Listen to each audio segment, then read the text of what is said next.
इभिक्सना खुनु कमप्रमाइस गैया। बिथांमोना लावख्रिगुरिनि 22 घरा BPF सापर्टार, पिउरलि BPF सापर्टार। जोङो बिराद मोजाङै सावरायदों। हा दंखायो, नोंथांमोना फरेस्टआव दाथां, दंफां लाइफांखौ दादान होननानै जों बिथांमोनखौ बिराद बुजायदों। खिन्थु बिथांमोनजों बनसुवा नांफानानै दङमोन, खाम्फा बरगयारि नांफाना दंमोन। आंनाव स्पस्ट प्रमाण दङ।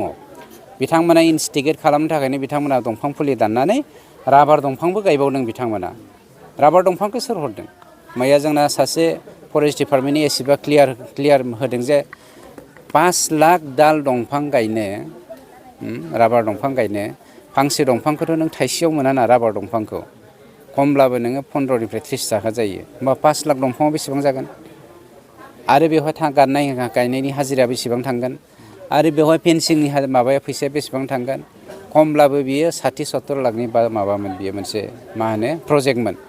बेखौ खालामनाया सोर खालामगोन? खाम्फामोननि निस्सय आखाइ दं, बनसुनि निस्सय आखाइ दङ। जायनि जाहोनाव बे 22 घर BPF सापर्टारा बै दंफां फुलिखौ दाननानै न' लुना थाहैदोंमोन। बेखौ फरेस्ट डिपार्टमेन्टआ मैया होखारफिनबाय। बेयाव खुनु हारसा बर'नि खोथा गैया। सोरबाया कमनेल खालामनो नागिरदोंबा बे जोंनि माबानिफ्राय जानगारनानै था। जोंनि सरकारा मालाबाबो बेवहाय कमप्रमाइस खालामा।